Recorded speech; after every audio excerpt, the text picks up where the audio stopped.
റബ്ബിനോട് മാത്രമേ പ്രാർത്ഥിക്കാവൂ എന്ന് മാത്രമല്ല അള്ളാഹ് ഇതുകൂടി പറഞ്ഞു, ശിർക്ക് ചെയ്യാൻ പാടില്ല. ഒരുപാട് വചനങ്ങളിലൂടെ. അപ്പൊ എന്താ ശിർക്ക് ചെയ്യാന്ന് പറഞ്ഞാൽ? അതുകൂടി മനസ്സിലാക്കണല്ലോ. ആളുകൾക്കിടയിൽ തെറ്റിദ്ധാരണയുള്ള അടിസ്ഥാനപരമായ വിഷയങ്ങളാണിത്. ശിർക്ക് ചെയ്യാൻ പാടില്ല എന്ന് പറഞ്ഞാല് അള്ളാനെ പോലത്തെ വേറെ അല്ല ഇവിടെ ഉണ്ട് എന്ന് പറയലല്ല, രണ്ട് അല്ല ഉണ്ടെന്ന് പറയലല്ല. അങ്ങനെ ലോകത്ത് അള്ളാനെ പോലെ വേറെ അല്ല ഇവിടെ ഉണ്ടെന്ന് ആരും പറഞ്ഞിട്ടില്ല. അപ്പൊ നോക്കുകയാണെങ്കിൽ ലോകത്ത് ശിർക്ക് തന്നെയല്ല. അതല്ല ശിർക്ക്. ശിർക്ക് എന്ന് പറഞ്ഞാൽ അള്ളാഹുവിന് മാത്രമുള്ള വിശേഷണങ്ങൾ അത് റബ്ബിന് മാത്രമേയുള്ളൂ, അത് വേറൊരാൾക്ക് ഉണ്ടെന്ന് പറഞ്ഞാൽ അത് വിശേഷണങ്ങളിൽ പങ്കുചേർക്കലാ, ശിർക്ക് ചെയ്യലാണ്. ഏതുപോലെ എല്ലാം കാണുന്നവൻ ആരാ? അള്ളയാണ്, അല്ലേ? മറഞ്ഞ കാര്യങ്ങൾ അറിയുന്നവൻ ആരാണ്? അത് അള്ളയാണ്. അള്ളാഹ്ക്ക് പകലെന്ന വ്യത്യാസമില്ല, രാത്രി എന്ന വ്യത്യാസമില്ല, കടലെന്ന വ്യത്യാസമില്ല, കരയെന്ന വ്യത്യാസമില്ല. അള്ളാഹ്ക്ക് ഗൈബെന്ന വിഷയമില്ല. എല്ലാം അവൻ കാണും, എല്ലാം അവൻ അറിയും. ഇത് റബ്ബിന്റെ മാത്രം വിശേഷണം. അത് ഇന്ന ആൾക്കുണ്ടെന്ന് പറഞ്ഞാലോ അവൻ ശിർക്ക് ചെയ്തു, ആ വിഷയത്തിൽ ശിർക്ക് ചെയ്തു. ആ ശിർക്കാണ് ഇന്നിവിടെ നടന്നുകൊണ്ടിരിക്കുന്നത്. യാമൻ അലാ ഫറഅ മാ ഫിൽ ഗുയൂബി വമാ തഹത الثرى وظلا من الليل منسدل أنت الدليل لمن حارت مذاهبه أنت الغياث لمن ضاقت به الحيل. ഇത് ഖുർആന്റെ ആയത്തല്ല, മടവൂരിന്റെ മൗലിദാ. CM മടവൂരിന്റെ പേരിൽ ഉണ്ടാക്കപ്പെട്ട CM മൗലിദാണിത്. എന്താ പറയുന്നത്?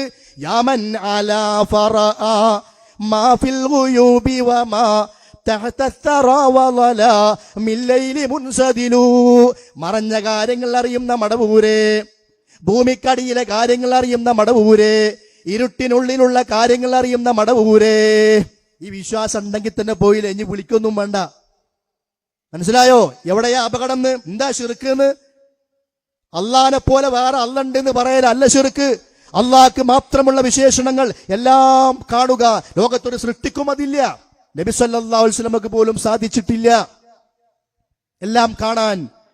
എന്നാൽ അല്ലാഹു തആല വഹയിലൂടെ അറിയിച്ചു കൊടുക്കുന്നതുണ്ട്, അത് നബിമാർ അറിയും, അത് മറ്റൊരു വിഷയം. അതല്ലാതെ എല്ലാം കാണാനുള്ള കഴിവ്, സമീ, അലീം, ലത്തീഫ്, ഖബീർ, അത് റബ്ബ് മാത്രമാണ്. പക്ഷേ ഇവിടെ വിശ്വാസത്തിൽ ശിർക്ക് പഠിപ്പിച്ചുകൊണ്ടിരിക്കുക. നമ്മൾ അറിയാതെ അതും ചൊല്ലും. CM മടവൂരിന്റെ മൗലിദല്ലേ, അത് മദ്ഹല്ലേ, ഉസ്താദുമാര് പറഞ്ഞതല്ലേ, എന്താ ചൊല്ലിയാ കുഴപ്പം? നമ്മളിങ്ങനെ ചൊല്ലുകയാണ്. എന്താ ചൊല്ലുന്നത്? ഭൂമിക്കടിയിലെ കാര്യങ്ങൾ അറിയുന്ന മടവൂരെ. അറിയോ? ഇല്ല. ആ വിശ്വാസം പിടവിന്റെ വിശ്വാസമാണ്. നിങ്ങൾ വിശ്വസിച്ചാലും ശരി, ഇല്ലെങ്കിലും ശരി, അത് ശിർക്കിന്റെ വിശ്വാസമാണ്. സഹോദരങ്ങളെ, അല്ലാഹു തആലയുടെ സംബന്ധിച്ചിടത്തോളം ആകാശം ഉണ്ടാക്കാൻ, ഭൂമി സൃഷ്ടിക്കാൻ ഒരു പ്രയാസമുള്ള കാര്യമല്ല. ഖുർആൻ തന്നെ പറയുന്നുണ്ട്, ഇവയെ സൃഷ്ടിച്ചത് കൊണ്ട് അള്ളാഹ്ക്ക് ക്ഷീണം വന്നിട്ടില്ല, ഇനി ഇവയെ സംരക്ഷിച്ചു കൊണ്ടിരിക്കുന്നു, അള്ളാഹ്ക്ക് അതിൽ ഭാരമില്ല. വലാ യഊദുഹു ഹിഫ്ളുഹുമാ.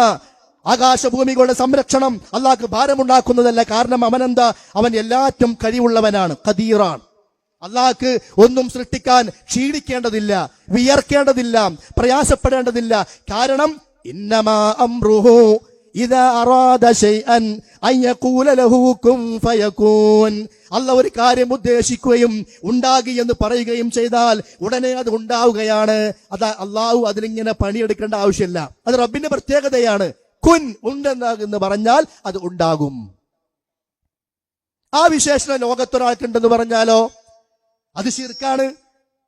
അത് അംഗീകരിക്കാൻ സൽബുദ്ധിയുള്ള നമ്മൾ തയ്യാറാകണം. കാരണം ഇത് പരലോകത്തിന്റെ വിഷയ. നമ്മളൊക്കെ ദഫ് മുട്ടിക്കൊണ്ട് മുഹിയബ്ദിമാല പാടാറുണ്ട്, അല്ലേ? ഭക്ഷണം പാകം ചെയ്ത് മുഹിയബ്ദി മൗലിദ് ചൊല്ലാറുണ്ട്. അത് ചൊല്ലുമ്പോ എന്താണ് ഈ ചൊല്ലുന്നത്? ഇതിന്റെ ആശയം എന്താ, അർത്ഥം എന്താ? പലപ്പോഴും ചിന്തിക്കാറില്ല. മുഹിയബ്ദി മൗലിദാകുമ്പോ അത് അറബിയിലായതുകൊണ്ട് നമുക്ക് മനസ്സിലാകൂല. ഇനി മുഹിയബ്ദി മാലയാണെങ്കിലോ അത് കുറച്ചൊക്കെ തമിഴിന്റെ ചുവയും അതോടൊപ്പം ആ ദഫിന്റെ ശബ്ദവും പിന്നെ ഉണ്ടാക്കുന്ന അപ്പുറത്തെ ഭക്ഷണത്തിന്റെ മണവും എല്ലാം കൂടി ചേരുമ്പോ ഇത് എന്താ ചൊല്ലുന്നതെന്ന് ആരും ഒന്നും ചിന്തിക്കുന്നില്ല. എന്താ അതിൽ പറയുന്ന ചില വിഷയങ്ങളിൽ പ്രധാനപ്പെട്ടത് ഈ വിഷയവുമായി ബന്ധപ്പെട്ട കാര്യം അറിയോ?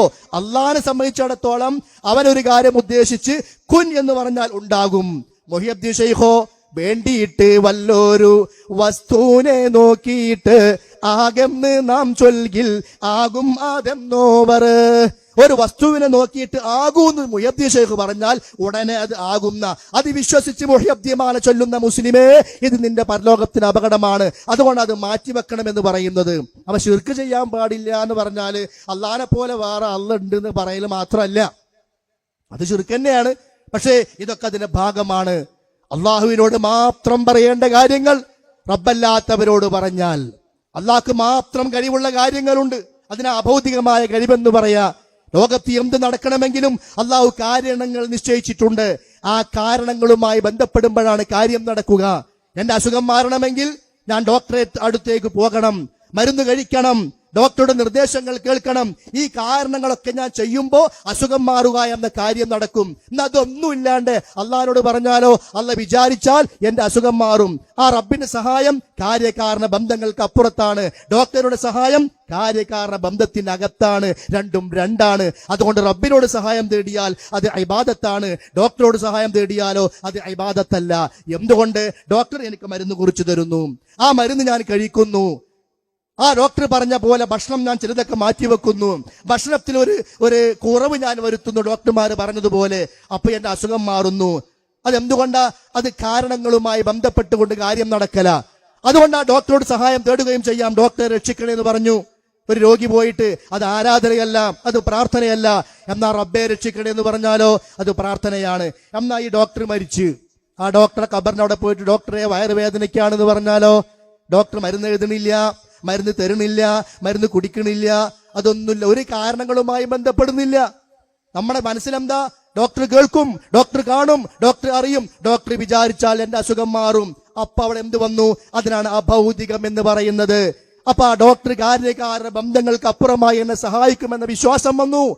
അതിലൂടെ അവിടെ ഇബാദത്ത് സംഭവിച്ചു, അതിലൂടെ അത് ശിർക്കായി മാറുകയും ചെയ്തു. അതുകൊണ്ടാണ് 850 കൊല്ലം മുമ്പ് മരണപ്പെട്ട, ബഗ്ദാദിൽ മറമാടപ്പെട്ട മഹാനായ മുഹയ്യബ്ദീൻ ശൈഖ് റഹ്മത്തുള്ളാഹി അലൈഹിയെ ഈ കേരളത്തിൽ നിന്നുകൊണ്ട് വിളിച്ചാൽ കേൾക്കില്ല, വിളിച്ചാൽ അറിയില്ല, ഉത്തരം നൽകുകയില്ല എന്ന് നമ്മൾ പറയുന്നത് കാരണം അവർ മരണപ്പെട്ടവരാണ്, ഭൗതികമായ കാരണങ്ങളുമായുള്ള ബന്ധങ്ങൾ മുറിഞ്ഞവരാണ്. ഇനി അഭൗതികമായുള്ള സഹായം അത് റബ്ബിന് മാത്രമേ കഴിയൂ, ഒരു ശൈഖിനും ഈ ലോകത്ത് സാധ്യമല്ല. ഇതാണ് വിഷയം, ഇതാണ് വിഷയത്തിന്റെ കാതൽ, ഇതാണ് വിഷയത്തിന്റെ മർമ്മം.